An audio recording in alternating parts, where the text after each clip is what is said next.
All right, let's get right to it. If you're an experienced professional and you're kicking around an idea for a new side business, you know that your time and your reputation are incredibly valuable. So what we have here is a decision tool, a blunt, simple checklist to help you decide if that new idea is actually worth your energy before you go all in. So let's be absolutely clear from the start. This is not some kind of creativity exercise. We're not here to brainstorm or dream big. Nope. This is a decision tool, pure and simple.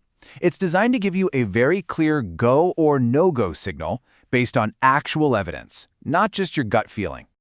Now, there's one really important rule you have to follow. You have to answer these questions in order. Seriously, don't skip ahead. Just think of each question as a gate. If you can't get through it, you stop right there. That discipline, it's the most important part of honestly figuring out if your idea has legs. Okay, let's jump into the first 3 questions. These are the big ones.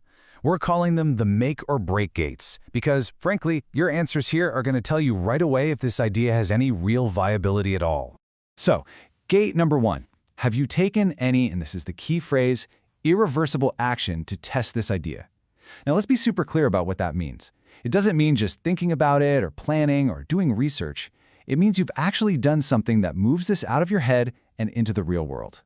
So how do you pass this gate? It's simple. You pass if you've asked at least one potential customer to pay for some version of your idea. That's it. You fail if the idea is still just floating around in your head or sitting in a Google Doc. Asking for money is the action. Anything else is just getting ready. And that leads us perfectly into the second gate.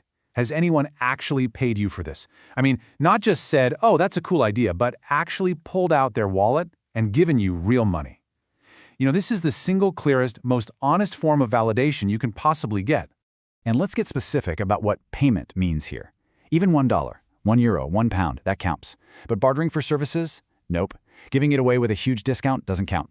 Promises to pay you later? Definitely not.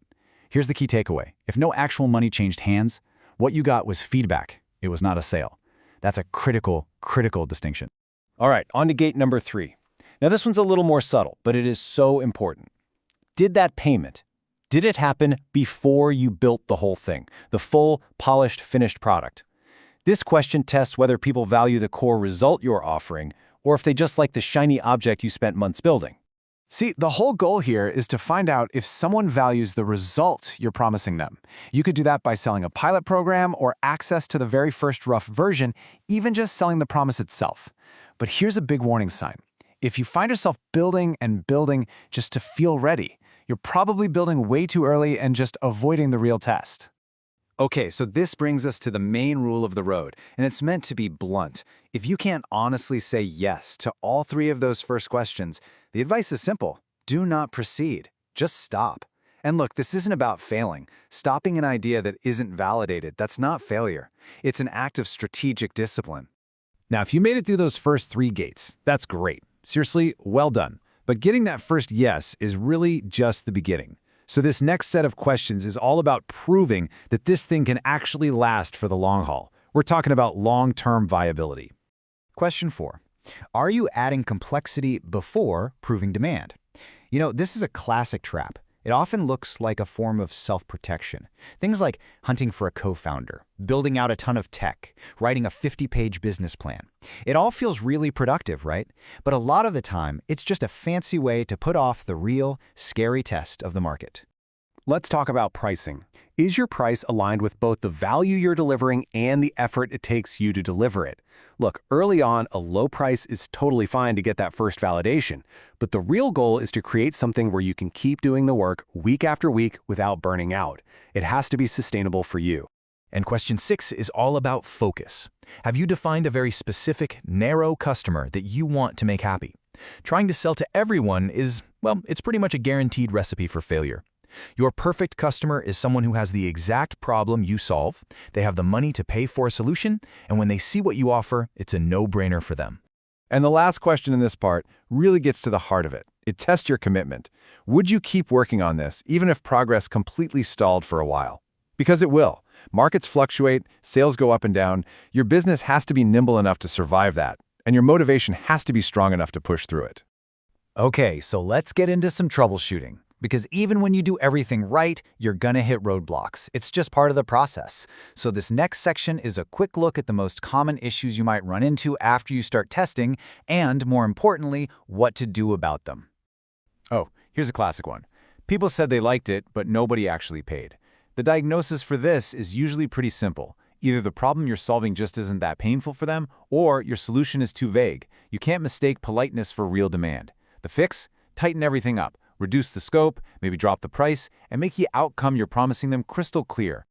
So what if someone pays you once, but then they never come back? What does that mean? Well, it means you proved they were curious. You haven't proven you provide real ongoing value.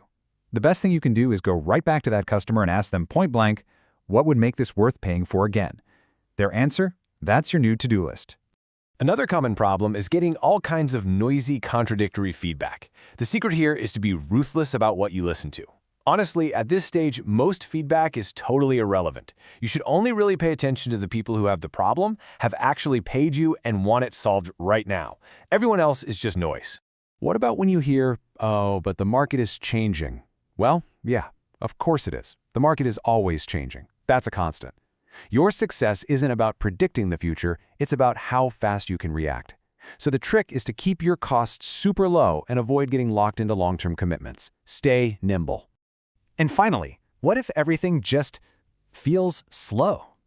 You know what? That's completely normal. Slow progress is normal. The real danger isn't being slow. It's trying to grow in a way you can't sustain. The discipline is to match the effort you're putting in to the results you're actually getting. Don't double down on an idea out of emotion when the data just isn't there to back it up. So, we've walked through the gates, and we've covered the most common pitfalls. Let's wrap this all up into one single, clear action for you to take. This last part is all about two things: making a decision and having the discipline to stick with it. So here it is, your next move. First, go back and answer those first 3 make-or-break questions with brutal, uncomfortable honesty. If you get a yes for all 3, then great, proceed. But do it deliberately. Don't start adding new features or costs any faster than the evidence allows. And if you don't get yes on all 3, then you stop. That's it. Remember, stopping is the disciplined move. And after all this talk about testing and stopping and being disciplined, let's end on this thought. The only true failure here is doing nothing at all. Everything else, testing an idea, getting a no, stopping based on evidence, that's all just part of the process. It's learning, it's iterating, it's discipline. The key is just to take that first, small, irreversible step.